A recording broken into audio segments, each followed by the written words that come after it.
Now, if you lived on an island, how would you like to be linked to the mainland? By half-hour ferry ride or by 3-minute car journey?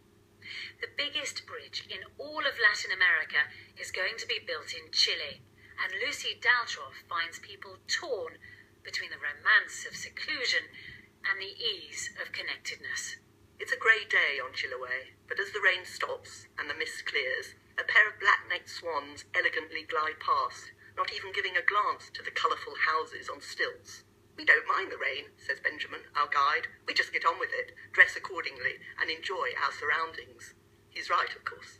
Even Darwin alluded to the bad winter weather in this archipelago 2/3 of the way down Chile's long, rugged coastline in his journal, The Voyage of the Beagle.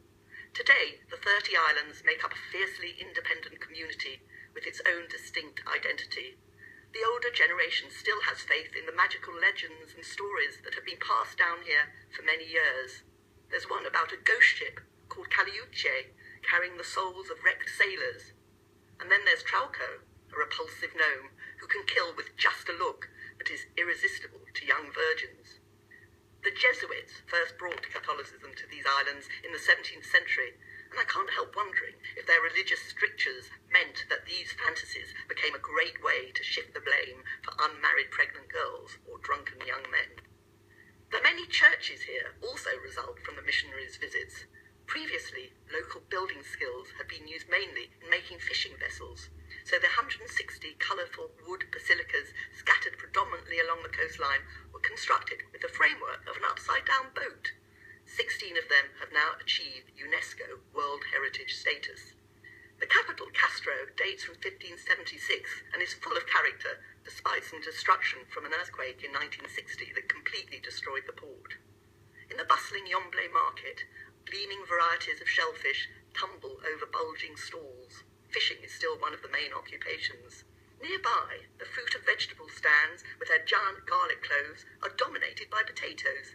Over 200 local varieties grow here, ranging in colour from mauve to yellow. They are still sold in almuds, 5-kilo bundles, an old unit of measurement left over from the Spanish invasion and no longer used in any other part of the continent. But now change is in the air, and not everyone is convinced that it will be a good thing. The government has decided to build a bridge to the mainland, which would be the largest in South America.